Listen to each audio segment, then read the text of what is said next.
Fáilte, tá fáilte wrote Cade Mila Fáilte, Nadine Golair. 100,000 welcome to everyone. Fud on Dowan from around the world. Fáilte Guji Chach Watercoo. Welcome to the Murphy household for live Irish myths. Mythos, well, that's mythology. Mythos era bio. It's Misha Anton. I'm Anthony Murphy from Mythical Ireland. You're all very welcome along to episode number 40. Ceacht iver a dachit. Can you believe? 40 episodes. Fantastic stuff.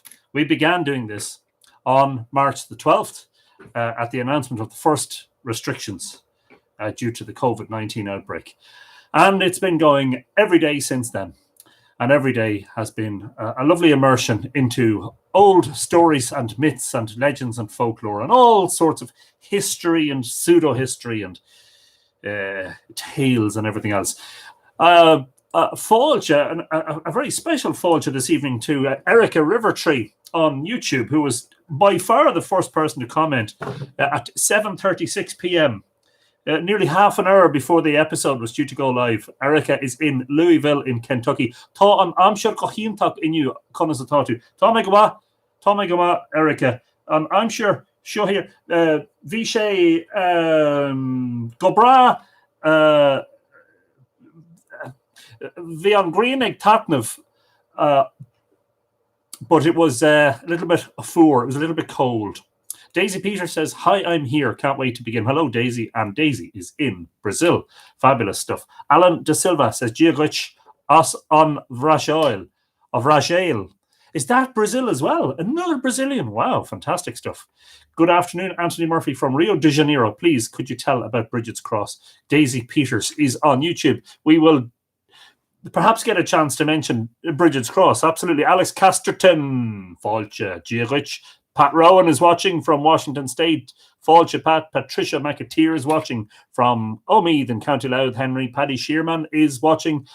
Can't immediately remember where you are, Henry, but I know you're not far away. You're either in Louth or Meath, and that's a very dangerous thing to say, I know. Aaron Durrett is watching. Good evening, Aaron. Michael Murphy is in the house. Fáilte, Guji, my fellow Morchu, Miholo Morchu. You're welcome. Number 40, says Pat. I know. Can you believe it? Aaron Pixie Kusick says, Giariv from Florida again. Thank you for these. Goramila Mahagat. You are very welcome, Aaron. Fáilte Road. Rowan Grove is in Colorado on a fine, mostly sunny day. My copy of Ireland, A Journey into Lost Time has just shipped. Fantastic stuff. I'm sure you will love it.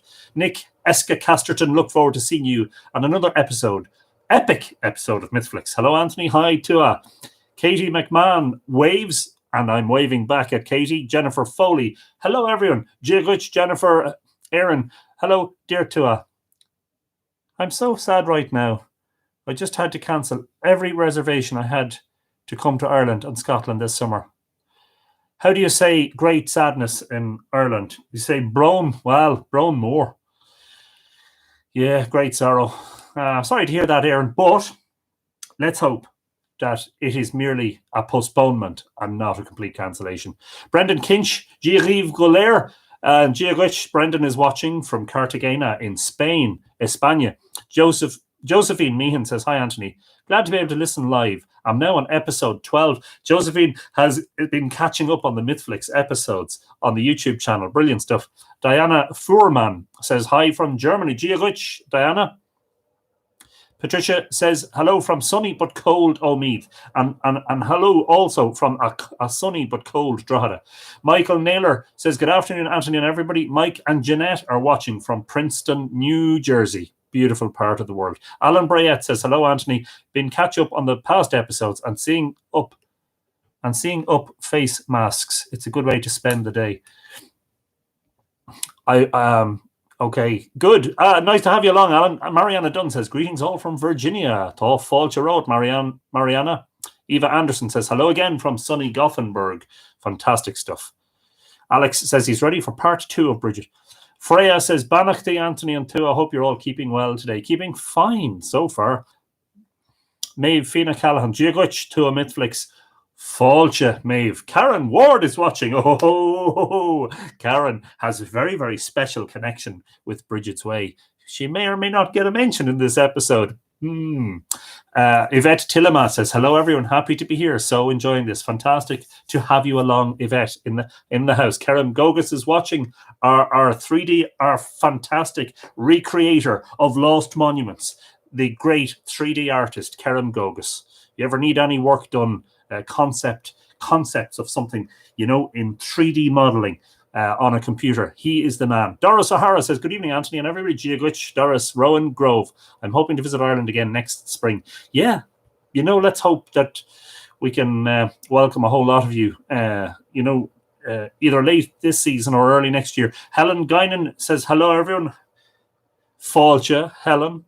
Barb Jordan says, hi from Florida. Giagwich. Jason Kalayan, I don't know how to pronounce your surname, and I do apologize, says, howdy from Mount Shasta, California. Fantastic. Hello, Jason. Debbie Stum says, greetings also from California. Yay, Bridget. Stacey Hall, hello, Anthony, and thank you for doing this. I am very glad to do this, Stacey, and very glad to have you along. Fáilte. Mary McLean says, Mary from Austin, Texas, so glad to join in for this particular episode. So glad to have you along.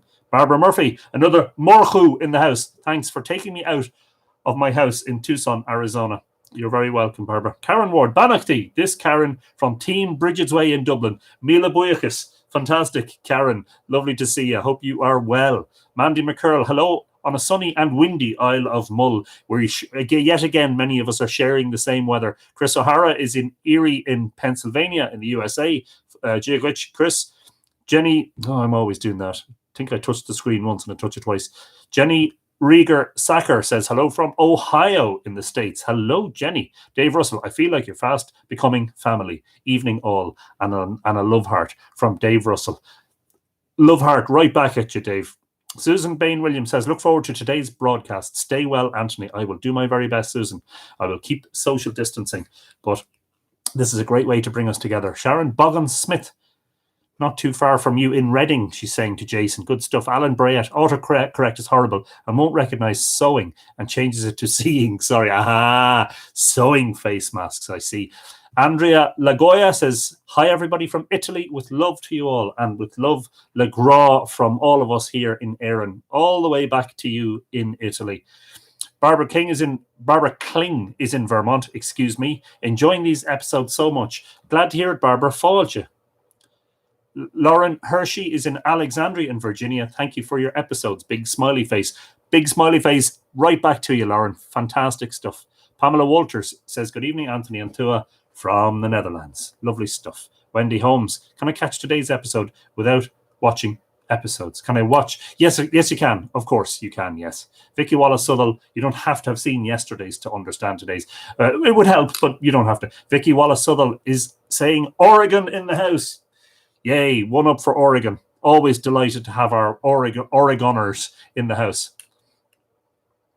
Oh, I am intrigued, says Karen, and so will Dolores Whelan be too. New dates for 2021, 3rd of July to the 11th of July. Website, brigidsway.ie. Hope you can come and give one of your amazing talks as...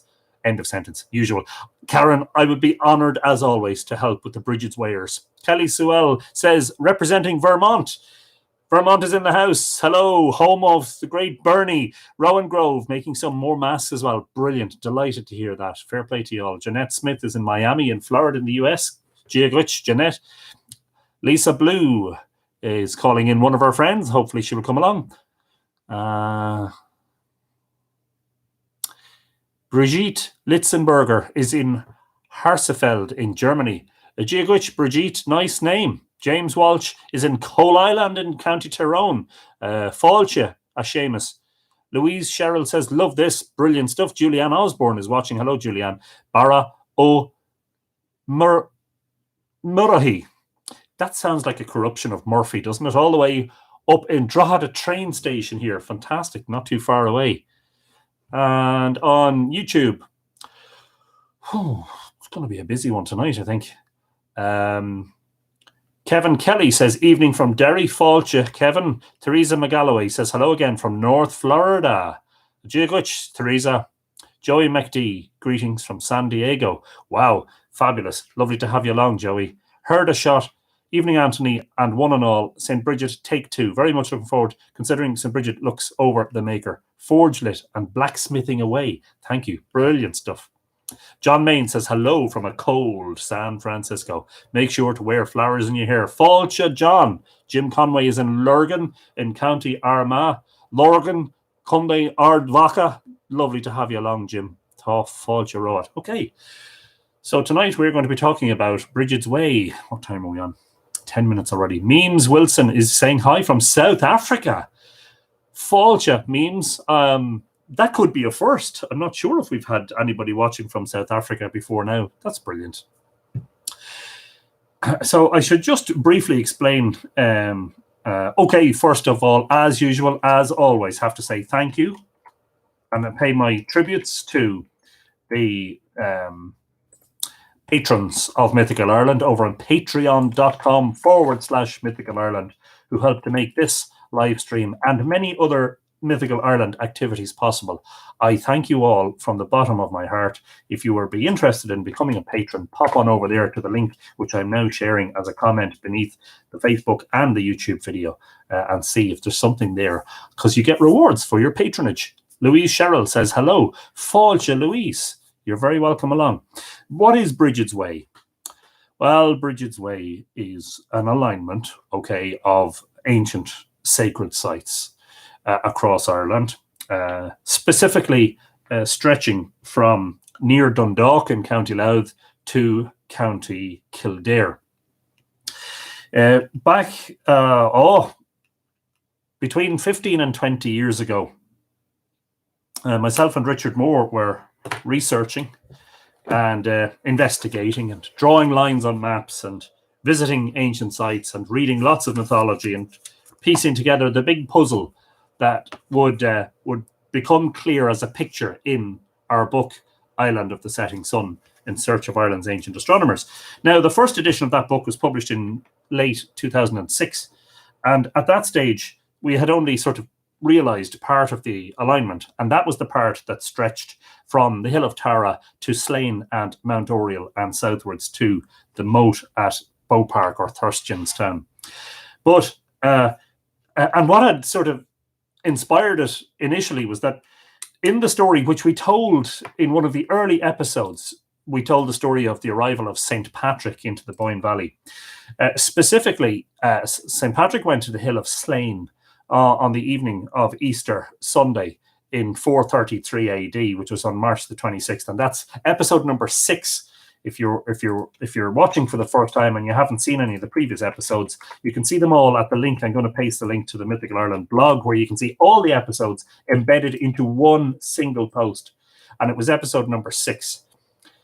We talked about Patrick lighting the Paschal fire at the Hill of Slane in contravention of the laws of the king at Tara, which stated that nobody could light the fire before the sacred fire was first kindled by the king on Tara, and only then could other people light their fire. Now, Patrick lit a great pyre on the Hill of Slane in advance of the lighting of the fire at Tara, and this angered King Lear greatly.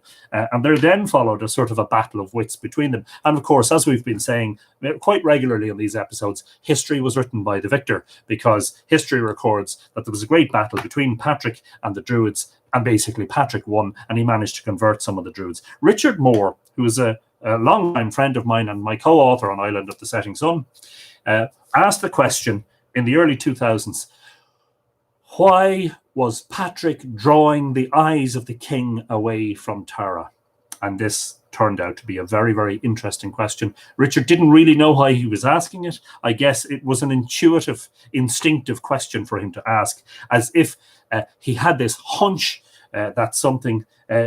that investigation of said alignment would bear fruit. Now, it did bear fruit initially, as I said, for the first edition, but there was a more significant discovery that followed afterwards. And I'm going to tonight tell the story of that discovery and how it links in with Brigid, Saint Brigid, goddess Brigid, as we found out last night from the fantastic works of the likes of Mary Condren and Padraig Clancy and Prunchas McCona, turn that off, that the very little survives of the mythology of the goddess Bridget, the daughter of Dagda, etc.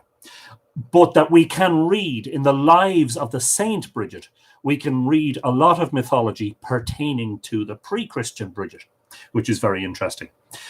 So, to get the ball rolling, I am going to read, and I have to read it from the screen because guess what? My printer is out of toner. And I don't think the shops are open supplying printer toner. So I'm going to have to read everything off the screen for the time being. But these are actually notes for a speech that I gave at the launch of the Bridget of Faughart Festival in Dundalk in 2018, I think it was. Retelling the early part of the story and how it came about. And then I'm going to do a little bit of reading from the second edition of Island of the Setting Sun. And how you tell whether it's a first edition or a second edition, the second edition has this red star on it that says revised and updated edition. The first edition doesn't have that. And they look pretty much identical otherwise, except for obviously this quote about how good the book is. It isn't on the cover of the first one. Bridget first appeared on my horizon, or rather, she came dramatically into view during my researches in the year 2007. So this is the year after the publication of the first edition of Island. That story is worth telling even briefly. Island of the Setting Sun had been published in late 2006, but after its publication, something had been bugging me.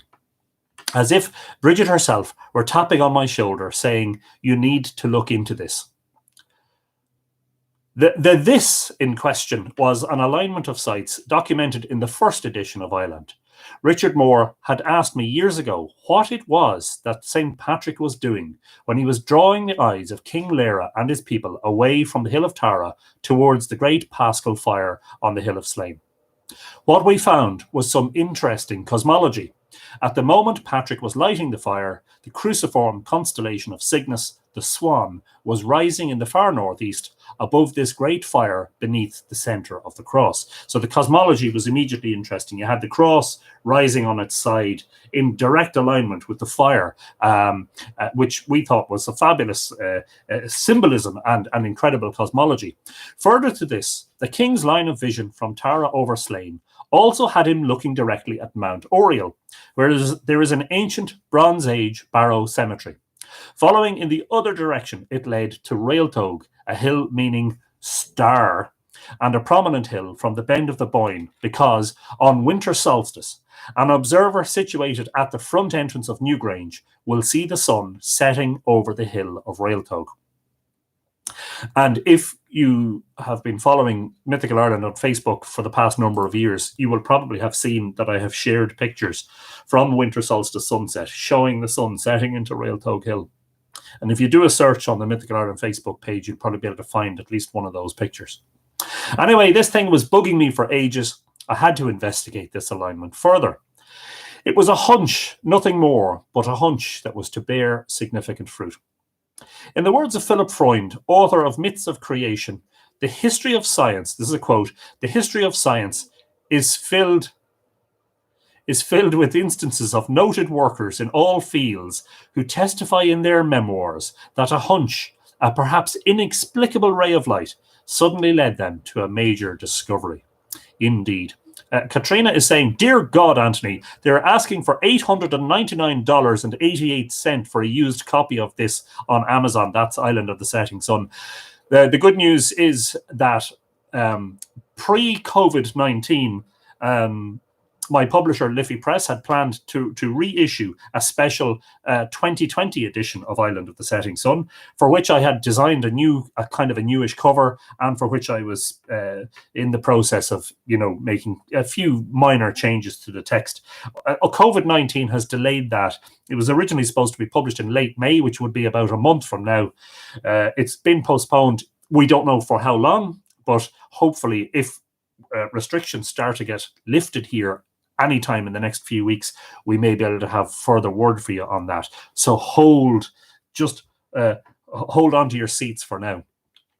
Extending the alignment in either direction, northeastwards from Oriel and southwestwards from Tara, bore significant fruit. At either end were places crucial to the story of St. Brigid. Brigid's Well on the hill of Fahart at one end, and the Curragh Plain on the other. I wondered why this might have been significant, and pondered over it for a while. But then came Bridget. Bridget came knocking again. Sorry, I'm just going to turn off my little heater here. I'm quite warm enough now. There's so many of you in the house that it's lovely and warm. Just a few brief hellos to say. Matt Byrne is watching from Drogheda. Hello, Matt. Ralph Waldron is in Athleague. Fáilte. Rowan Grove, we'll all buy one when it becomes available. Brilliant. John McGovern is watching. Giagricha Hioin. Conostatu. Alex says you should be able to buy your printing stuff off the classic Amazon. Yeah, I must actually check that out. Peter Kieran's is watching. Speaking of printers, hello, Peter. And Peter's printing company, Anglo Printers, printed The Cry of the Seven. And did quite a fabulous job of it, if you don't mind me saying. So there you go. There's a plug for you, Peter. Hope you're keeping well. Okay, I better continue.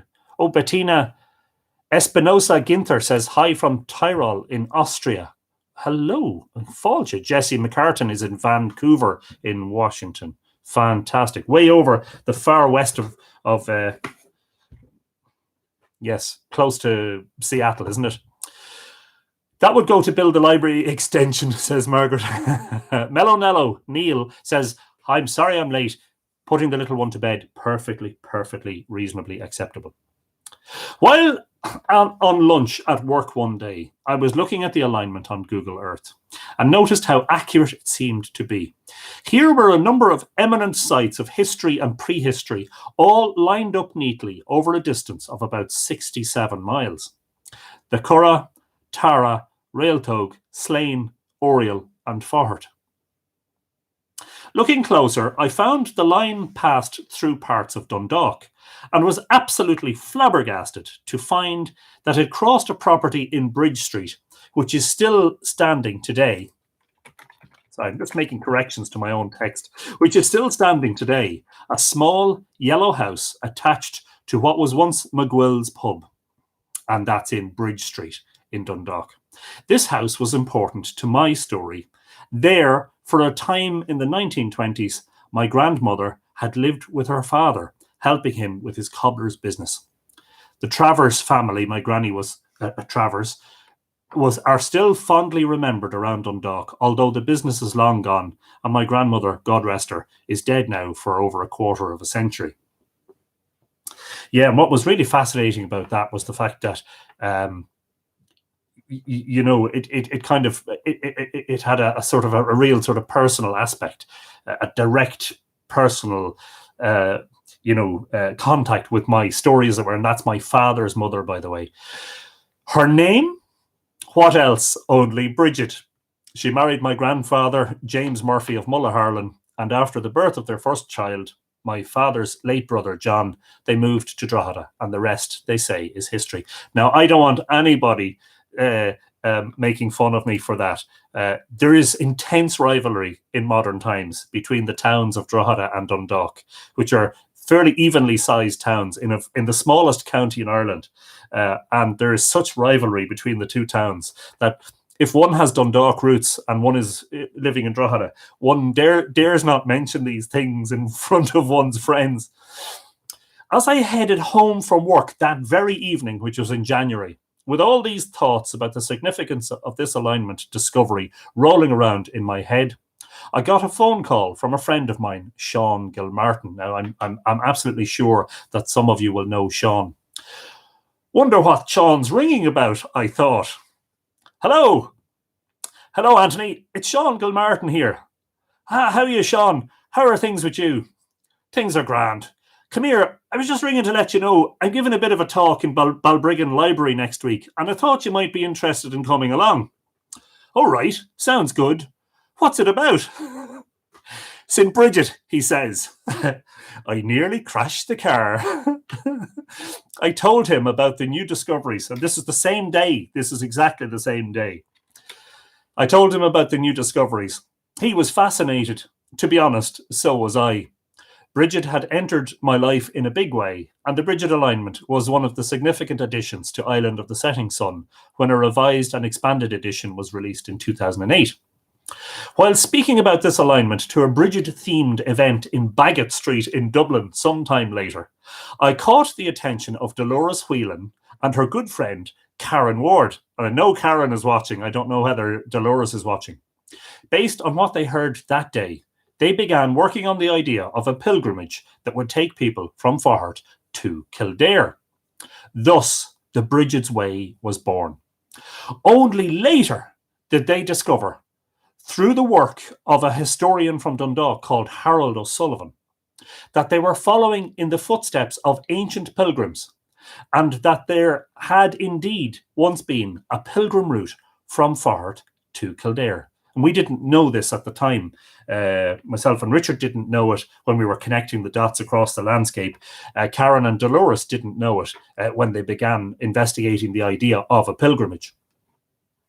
In my early talks about this alignment, I made light of the apparent friction between the people of Dundalk, Faughart specifically, and the people of Kildare, and how they each claimed Brigid for their own area. Here, finally, was something to link the two. And so if you were following closely last night's edition, we were saying how Faughart, which is a hill north of Dundalk, claims to be the place where St Brigid was born. And Kildare, of course, Kildare town or Kildare village, claims to be, with absolute right as well, claims to be the place where she founded her monastery. And I think I made light of the rivalry, but I don't think the rivalry is nearly as bad as I make it out to be. Not nearly as bad as the rivalry between Dundalk and Drogheda. Bridget had made herself known, and typical of a Dedanan goddess, for this is what she was, first and foremost, long before Christianity came to these shores, she was reawakening for these modern and turbulent times in which we live. So why has she been reawakened, especially at a time when people seem to be moving away from the traditional Christian church? Perhaps it's her more ancient aspect that wants to come to the fore. Mary Condren, whose wonderful work we quoted from last night, wrote a significant paper about Bridget in 2010 entitled Brigid, Matron of Poetry, Healing, Smithwork and Mercy, Female Divinity in a European Wisdom Tradition. In this paper, Mary wrote, "The political, economic and cultural crises in which we find ourselves have, on the one hand, destabilized the theological project. On the other hand, the question of religion has assumed major importance as cultural theorists now give renewed attention to the question of the social imaginary and its effects on the social orders." And this is a continuation of the quote. "Many European wisdom traditions were preserved in rural and agricultural communities and speak of a stream of wisdom rooted in consciousness and perhaps even in European cellular memory. Sometimes these were attached to local festivals, goddesses, or even saints. How do we recuperate and translate them for today, especially on behalf of those in danger of being severely damaged by the pressures of contemporary living in cultures dominated by wars and fueled by greed?" Erica Rivertree is saying, how do we get a copy of Mary's paper? Well, I would say Google it first and foremost. It may be on academia.edu, or it may be available somewhere else. I'm not sure. I have, of course, a copy of it. I have copies of many valuable papers in my extensive library, which extends beyond the books to other things. An excellent question, and one that seemed all the more relevant and urgent a decade later.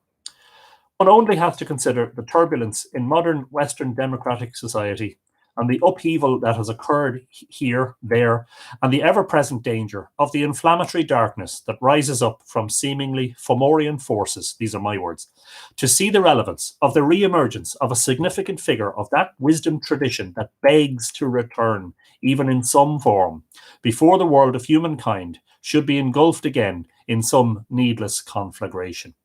Sorry, Mary Condren, Condren is the author. Mary Condren. and these are my words again, just in case they're not Mary's, remembering that tomorrow's war could bring the end of mankind, we allow for the possibility that an ancient wisdom tradition should cast its pale glow into the darkness of our modern chasm, so that we shouldn't allow a final and dreadful conflict to overthrow our sensibilities and bring us to our own final doom. The renowned psychotherapist Carl Jung, a favourite of many students of mythology, realised this starkly during his own lifetime, and indeed he had frightful dreams and visions of a Europe awash with blood just before the Great War unleashed its fury on the European continent. Jung believed that the most urgent work of his time, something that has become an even more vital imperative in the 21st century, was the reconciliation of the masculine and the feminine, and more specifically, the recognition of the anima, the feminine within man, and its integration with the ego consciousness, and of course the animus, the masculine within women. In reflecting upon our current situation, I thought about specific things in the past few years upon which a revivification of the ancient figure of Bridget might well have a bearing. The first is the Me Too campaign and the denouncement of sexual misconduct and harassment allegations in the wake of revelations about the now imprisoned movie director Harvey Weinstein. Many stories of sexual violence were shared openly and bravely by some of the Brigids of our day, brave women who stood up against the misogynistic behaviour of men. I am reminded somewhat of Bridget's own standing up to the King of Leinster when he said she could only have as much land to graze her cattle as her cloak would cover. But the cloak miraculously spread and covered all the land of the Curragh, I suppose, in a way like the Me Too campaign spread on social media. The second situation, this is a little bit heavy, folks, and it won't last long. I understand. We'll get back to some more light stuff in a moment. The second situation is the election of certain divisive and even despotic figures in Western democracies. These figures symbolize all that is Fomorian in modern Western society. And if you think that mythical comparison irrelevant or redundant, then I urge you most earnestly to familiarize yourself with an episode of Irish mythology known as the Reign of Bress, and that, of course, comes from the story of the Second Battle of Moytura. How could Bridget possibly be relevant in all this, I hear you ask? Bridget was, quote, a poetess, daughter of the Dagda, a goddess whom the poets used to worship. They called her goddess of poets, unquote. And Mary Condren says that in ancient Ireland, poets were not simply wordsmiths. She says, poets played a role in inaugurating and legitimating kings, and could overthrow them should they not live up to their duties. Poets, therefore, called the society to integrity and challenged unjust rule.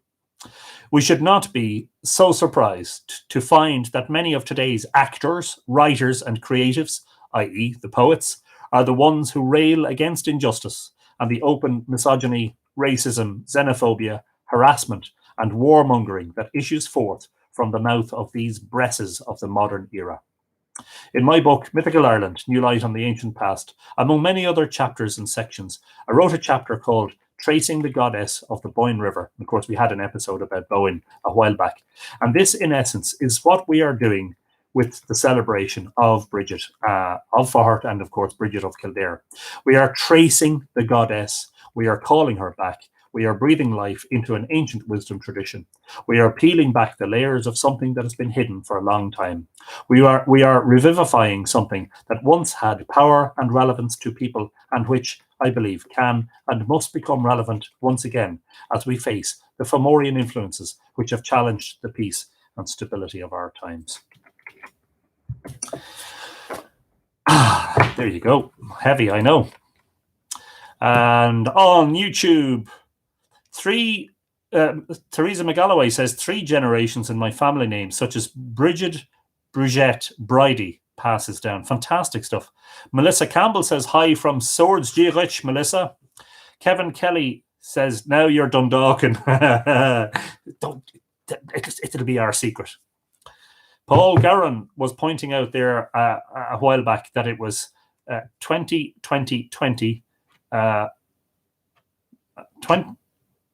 past 20 and 20 seconds on the 20th of the 4th, 2020. Kevin Kelly, that cloak covering a larger area is the same as the myth of the founding of Carthage. Very interesting, Kevin. Thank you for that, which is interesting. It certainly is. Theresa McGalloway says, relevant comments to my mind. Well, I hope you didn't find it too off-putting. Sandra says she's also goddess of martial arts. She was a great warrior. They also say she married Turin with the 3 sons after Bress. Do you think Bridget is the mother of the 3 sons of Turin? I'm not so sure, you know. Something sort of just rattles with me on that one, Alex. I'm not sure. Our Bress has orange hair, says Erin. Love the Brigidine sisters in Kildare. They seem to live this deeply. They absolutely do. You're correct and right.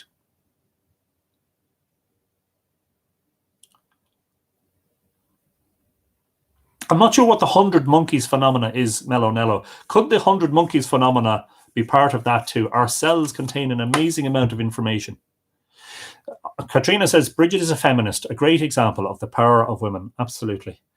And I think, do you know what? Somebody was commenting today about the wonderful leadership being shown by some of the women in authority around the world. And the one that kind of really sticks out more than anyone else is Jacinda Ardern in New Zealand, who has been the most incredible leader and shown qualities of leadership that have not been seen in the modern developed Western world in the recent epoch. And it just makes me wonder whether, in fact, the world, and I'm talking about the world of people, the world of humankind, would be better off, much better off, if, in fact, all our democracies and our countries and our nations were run by women. But anyway, that's just a thought while we're on the subject of how strong a woman Bridget was. I love C.G. Young. There's a very personal biography of him by is it that Jaffe or Yaffe? I don't know how to pronounce that name, but I'm familiar that was one of his colleagues, wasn't it? Yeah, there's also Lawrence van der Post's biography is fantastic. And so also is Marie von...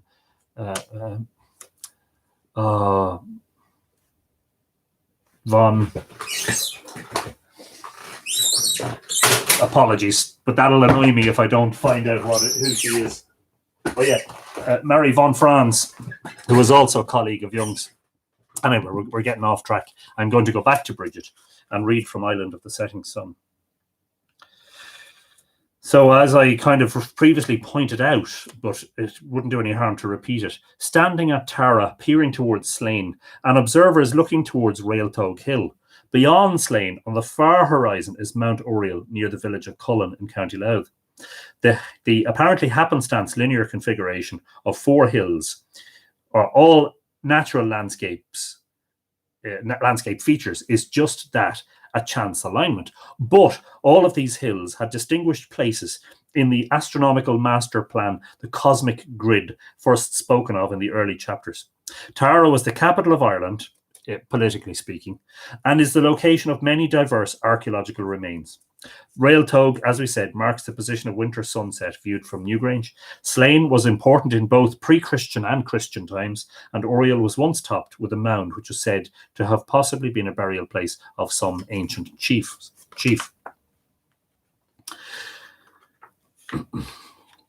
But the most fascinating aspect of the line from the pagan Paschal Tara fire through the Christian Paschal Slane fire towards Oriel is related to what was happening in the sky at that critical moment when the new flame was lit atop Slane by Patrick and his first priest, Cianan. Taking our computer sky software back to 433 AD, 6 days after the equinox, looking towards the northern horizon, we see that something very interesting happens. With our view centered on 16 degrees, we look at the arrangement of the constellations on the northern horizon. As an observer such as King Leira, standing on Tara looking towards Slane, would see, just as darkness falls and the stars begin to appear, that the stars of the cross-shaped Cygnus constellation are visible in the sky just above Oriel.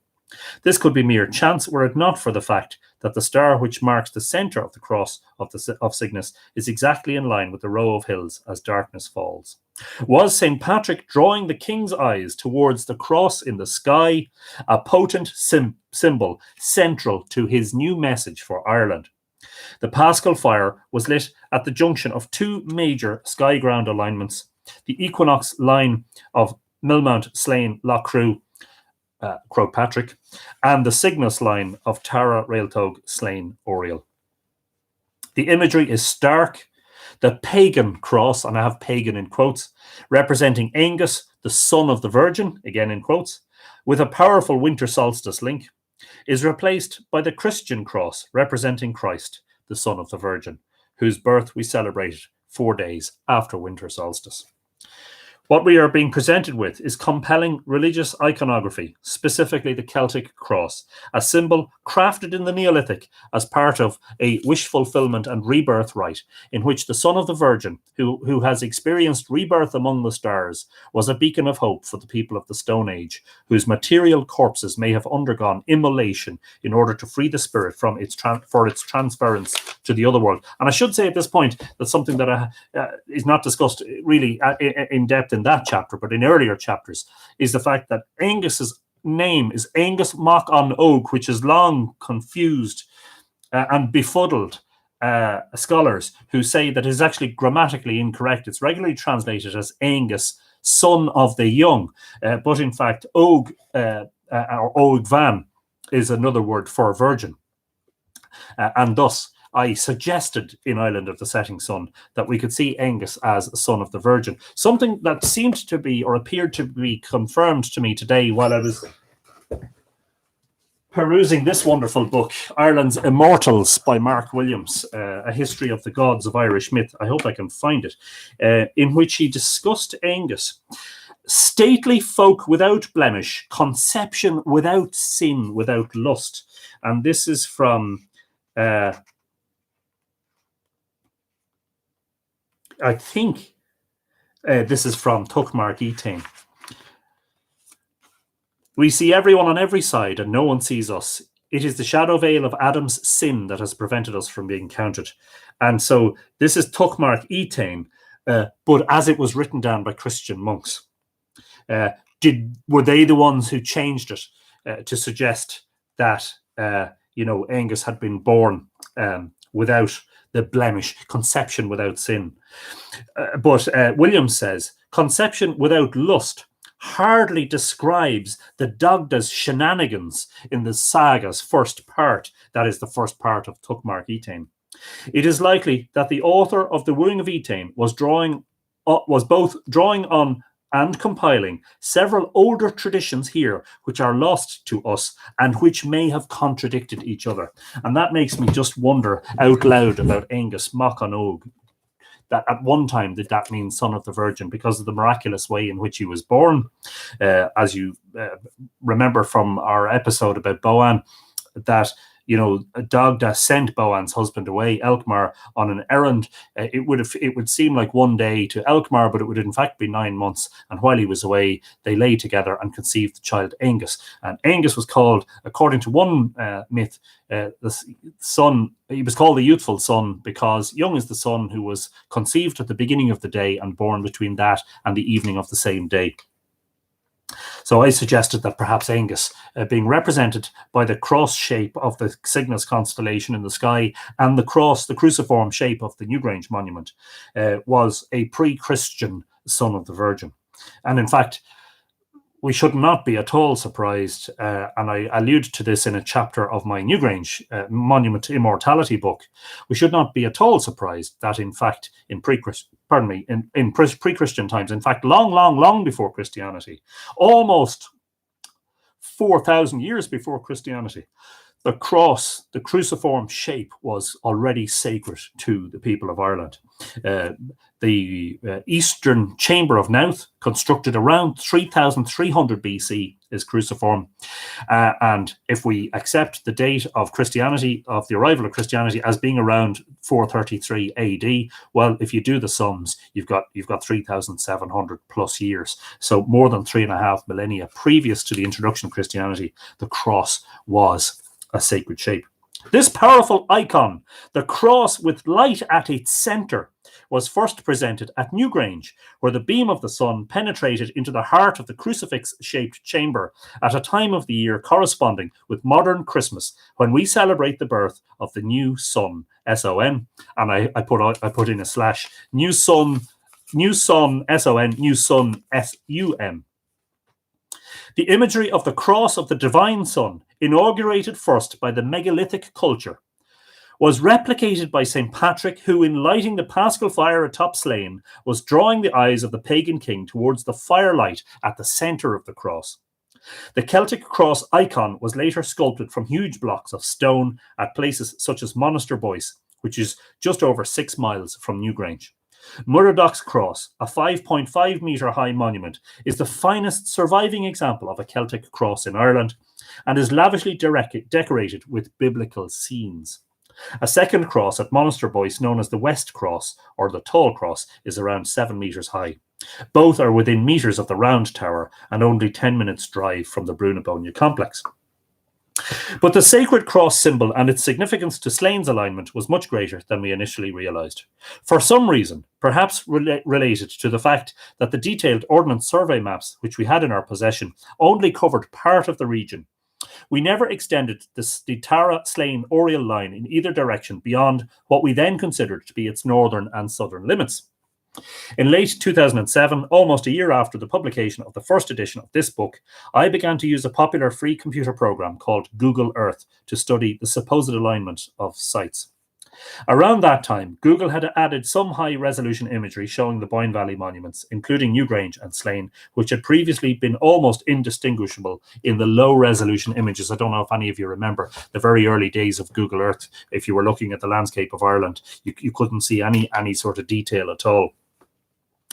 Using Google Earth's ruler tool to draw straight lines from site to site, I soon made some astonishing new discoveries. Extending the Tara-Slane-Oriel line towards the north, I found that it intersected a cemetery on the top of a hill called Faughart, that's F-A-U-G-H-A-R-T, near Dundalk in the north of County Louth. Faughart has a distinguished place in the early myths of Ireland and is a very significant Christian centre of worship. It is mentioned a few times in the Táin, which ascribes different origins for its name. In one passage, Faughart is said to derive from the Irish fócherd, meaning the throw, F-O-C-H-E-R-D, from the point of holly which Cuchulainn threw at Firbaith, B-A-E-T-H, the witless man. This splinter of holly was supposed to have entered Firbaith's neck and exited through his mouth. And it seems that sprigs of holly were very damaging things, because one such sprig of holly was thrown by the lads at Brunabónia when Meir was playing with the lads, having visited his foster son Angus, and it actually put out his eye. And he asked to Angus for a reward for this, or compensation for this, and the compensation was Etain, the most beautiful woman in all of Ireland. Laura Adomitroy says, hello Anthony, sorry for being late, I was attending an online course, good to be back, Blessington is all ears. Fault you, Laura, no problem. Gemma McGowan says, hi Anthony, graw more from another Bridget woman, great to see you Gemma, and Gemma is one of the another of the great followers of Bridget, and yeah, it's lovely to see you on here, Gemma. I hope you're keeping well. Shannon Winokur, hello Shannon, is joining late. I'll watch the whole video later. Bridget is very special to me. She's also very special to me, Shannon. You're very welcome. It's lovely to see you again, and I hope everybody is keeping well in Baltimore. Another passage says Faughart was fo, F-O-Fada, C-H-E-R-D, meaning great deed, after the remarkable episode in which Cuchulainn killed 14 of Queen Maeve's most formidable guards after they had ambushed him. One thing that we learned from the early stories of Setanta and Cuchulainn is that you don't ambush him. You likely won't come out of it with your head intact. Brigid, Saint and Goddess is this section's name. But Faughtart's fame is today largely reserved for Brigid, the Irish saint said to have been born there around 453 AD. Brigid is reckoned as one of the 3 patron saints of Ireland, and although she has strong associations with Kildare, the people of Faughart and the wider area of North Louth zealously assert that she was born in Louth. Major celebrations are still held at Faughart in conjunction with St Brigid's feast day, which occurs on February 1st, in conjunction with the ancient prehistoric festival of Imbolc, one of the cross-quarter celebrations. Just for those of you who didn't catch yesterday's episode, it would be very useful to you, I think, when we're finished, to go back and listen to the first episode on Brigid for some explanation of these things. Inside the churchyard of Faughart is the well of St Brigid, which sits precisely on the line from Tara through Slane and Oriel to Faughart. Again, the sanctity of water and its life-giving aspects manifests itself in an ancient alignment system, bringing to mind the Millmount, Tara and Carbery configuration, which is something that we can discuss in a separate episode. There are two small mound-like features in the churchyard also, known locally as St Brigid's Pillar and St Brigid's Bed, along with the ruins of a small medieval church. And within a short distance of the graveyard is a moat and the entrance to a souterrain. Now, a moat is said to be, like a castle moat, something upon which the Normans in medieval times erected a fortification. But many moats are actually built on top of pre-existing burial mounds.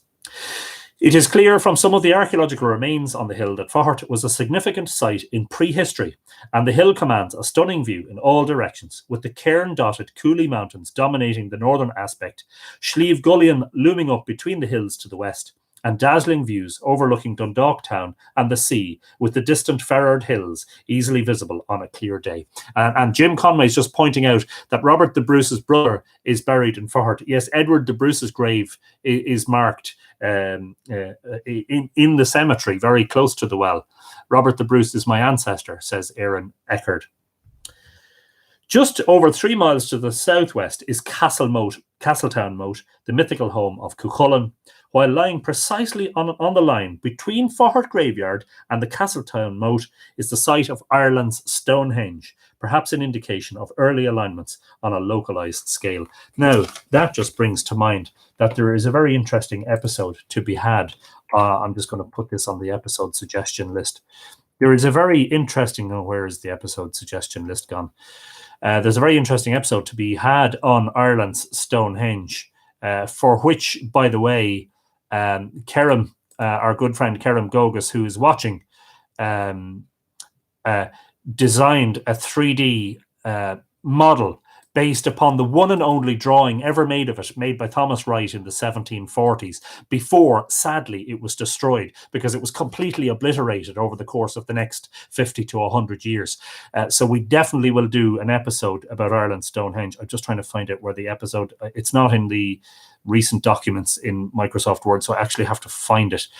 And I hope that doesn't take long, because I know I'm distracting you guys, and you guys want to... do you know what? I'll write it down. You can't beat writing stuff down on a piece of paper. Episode suggestion, Ireland Stonehenge. And I can promise you that will be a very, very interesting episode. Okay, sorry about that. My apologies. Brigid's symbolism is infused with imagery ranging from the bovine to the lactic, as in milk, to the cruciform, to the utterly cosmic. In her, we see both the remnants of prehistoric goddess and the mantle of Christian mother figure, and reflections of such divine figures of Boann and even Mary, the mother of Christ, are not difficult to disentangle from her story. Indeed, as a, quote, mythical lady of the Tuatha De Danann, unquote, and originally a Celtic mother goddess, Brigid was the, quote, exalted one, unquote, associated with bovine and agricultural fertility, whose feast day was the first day of spring. Marlon O'Kiermack is asking about Anya from Cnoc Anya. We have an episode suggestion. I will be talking about Anya and Cnoc Anya, or Knock Aney. I haven't just done enough preparation for that just yet, Marlon. So we will definitely get around to it. Yes, absolutely. Hopefully. Of course, as with Patrick, Brigid's life is little documented, and much of what we know about her today is the product of folklore. I've heard it said that the known history of Brigid's life could be written on the back of a postage stamp. Her myths, however, abound. As a miracle worker, she could calm storms, heal the sick, survive fire, turn water into ale or milk, and in one story, she caused a fountain-like stream to, quote, gush forth from the earth, unquote. Doesn't that remind us a little bit of the aforementioned Boyne?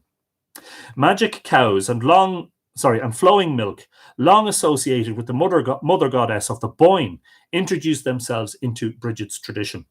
One story recounts how 7 bishops came to her in North Kildare and she had no food for them. She prayed hard to the Lord, and then angels bade her to milk the cows for the 3rd time that day. So she milked them herself, and they filled the pails with the milk, and they would have filled all the vessels of the whole of Leinster. And the milk overflowed the vessels till it made a lake that is called the Lake of Milk to this day. Brigid, whose pagan precursor had triplicate tendencies, has as her symbol the famous Brigid's Cross, a simple cruciform artifact fashioned from rushes. Such crosses, made in abundance in places such as Faughart and Kildare, and of course all around Ireland, for her February feast day, are said to protect the home from fire and evil. And indeed, I have one here right in my Mythical Ireland library and office. Not the best made cross ever, but you know, I think it'll pass.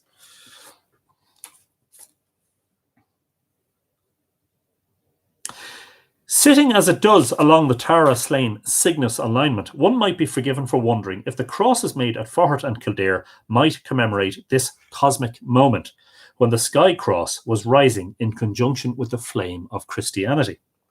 This might seem far-fetched, but let us build a stronger picture of the importance of Brigid in the alignment system. It is either the most amazing coincidence or an indication of the impressive geodetic skills of our distant ancestors that the Tara Slane Oriel Faughart Cygnus line reaches further than already outlined. Continuing the line towards the south-southwest, beyond Tara, we eventually meet the Curragh, a plain in Kildare. It was at the extremity of this plain that Bridget founded her church and monastery.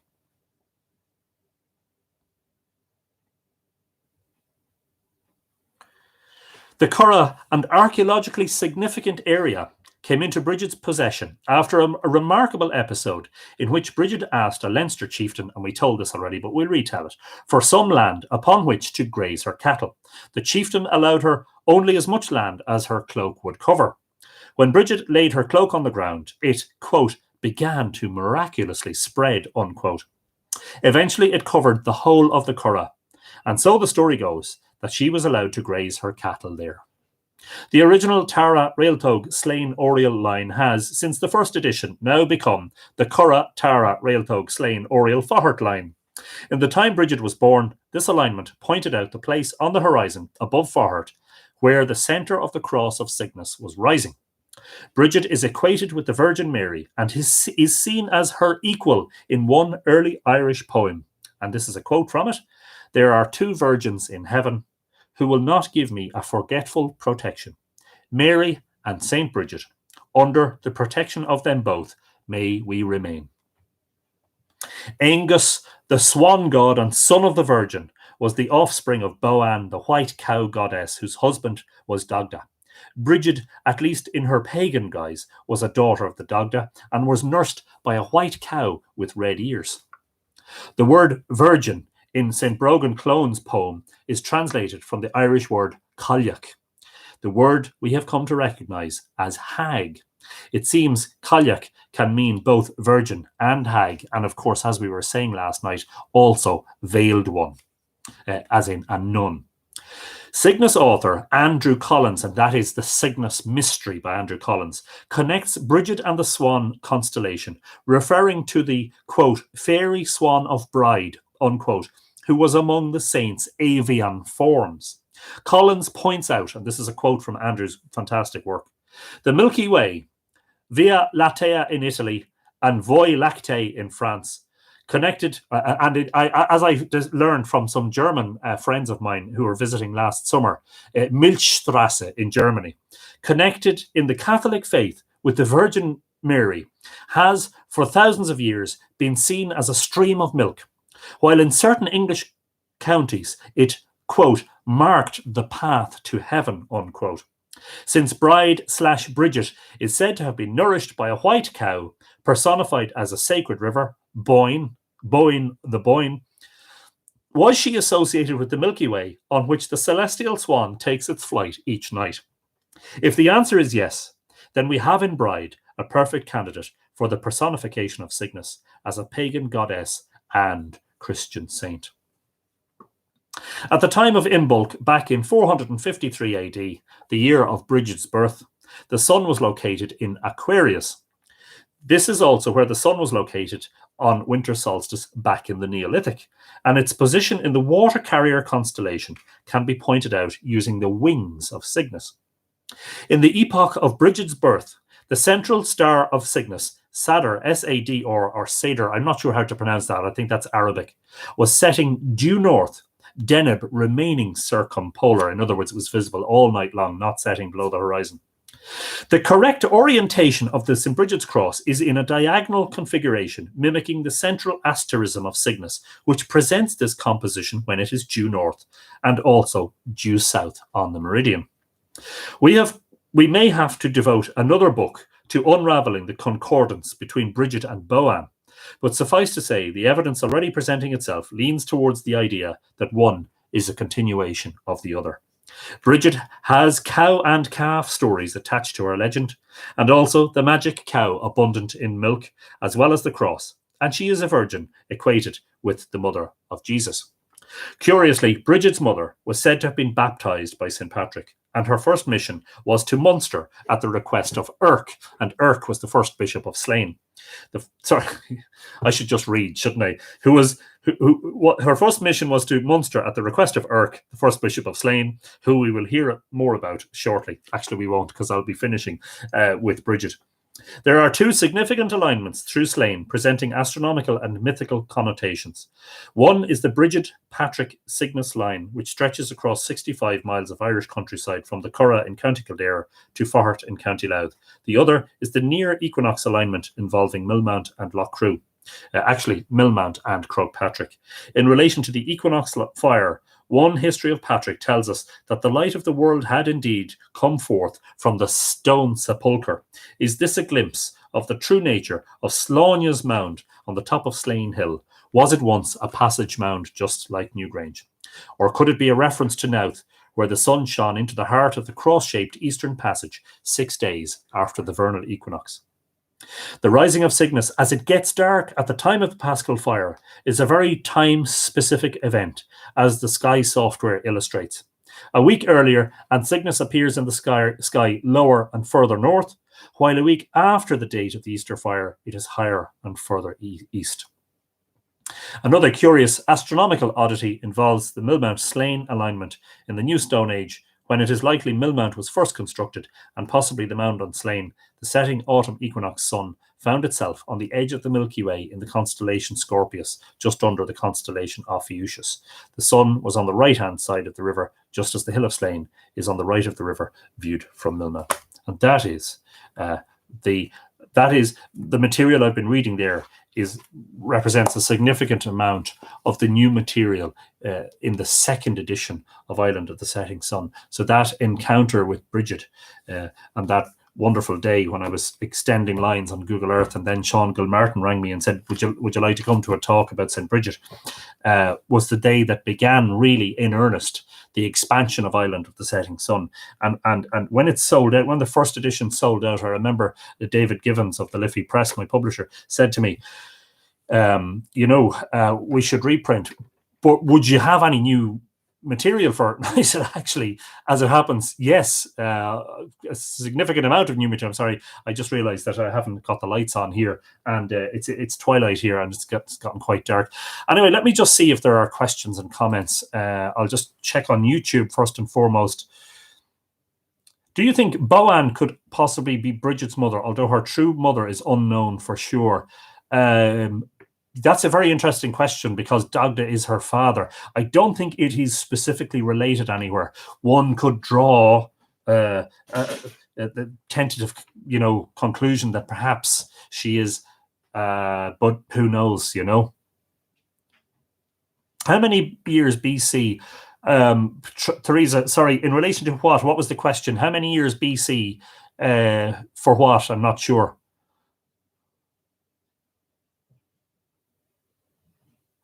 Azora Cooperative, I don't get into conspiracy theory rubbish, to be honest with you. I'm sorry if that's being upfront, but I'm not even going to repeat what you've said on YouTube because it's nonsense. But anyway, sorry about that.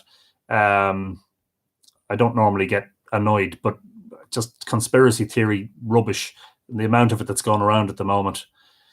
There is an exquisite statue of Mary personified as a stream of milk in white marble in a chapel at SU here in Seattle. So beautiful, says Aaron. Where is SU? That sounds, I wonder, at some stage, perhaps, if it's online, maybe you'd show us a picture, Aaron. And if not, maybe when time allows, and if you're in lockdown, when the lockdown finishes, you might go and take a picture of it. Wise, not hag, pejorative. History does not appreciate, his story does not appreciate her, says Katrina. Yes, interesting. The hag, as I have elsewhere stated in my written work, is definitely, I think, a word that diminishes the role, absolutely. The pilgrimage from France to Compostela mirrors the Milky Way too, says Neil. Brilliant. Wow. Any connection between the white cow and Inishbofin? Yes, indeed, Neil, there is. And I'm trying to remember in which episode we explored that. It was recent enough. We were talking about the various islands that are connected with the white cow. But that's what it means, Inishbofin, Bofin, the island of the white cow. In fact,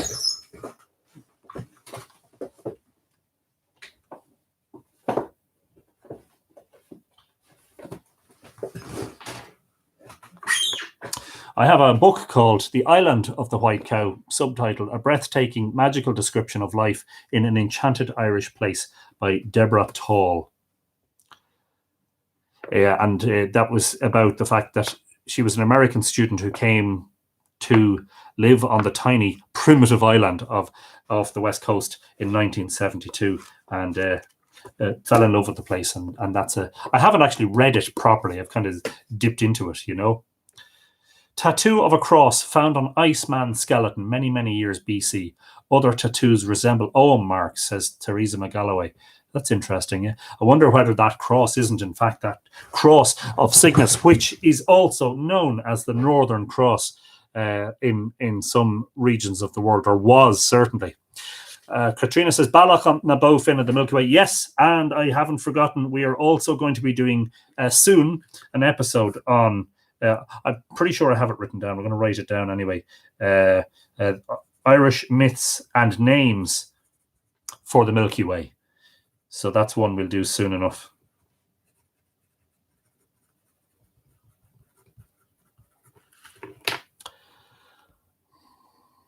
Oh, Aaron is sharing a link to an image of the statue. Let me see if I can open that. Sorry, this content is not available in your region. Sorry about that. Maybe we'll have a look for her later on. Alex, I'm a descendant of Oganut Anya Cleach. I'd like to learn more about her. Says Marlon. Sorry, he's saying it to Alex. Oganut Anya Cleach. Oganut is a tribe. Tommy Burke on Inishbofin. What chapter from your book have you been reading from? Thank you. I'd like to read. That's the second edition of Island of the Setting Sun, Yvette. And that would be the chapter, pretty sure it's chapter 10, the cosmic grid lines across the land, or something similar like that. Cosmic grid lines across the land. Yeah, chapter 10.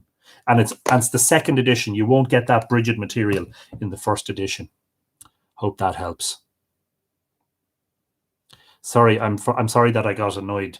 I don't normally get abrupt and rude with people, but if you think you're going to come on here on Mythical Ireland, like we have a lovely Tua, a lovely tribe here, and if you think you're going to come on here and share vitriol and rubbish, then just forget about it. Turn around, go away, because we don't want you here. Now, I'm sorry for being so direct and so abrupt, but that really annoyed me, and it just had to be said that we're not going to allow nonsense like that. And in fact, I'm going to delete that comment. And in fact, I nearly report it, but I'm going to remove it. And I don't believe in what's the word, censorship either. Anyway, there you go. Thank you, folks. Let's keep it positive. Island is Setting Sun available now. No, Shannon, we said earlier on that you can only get secondhand copies on Amazon, and they're terrifically expensive. There's one there for nearly $900.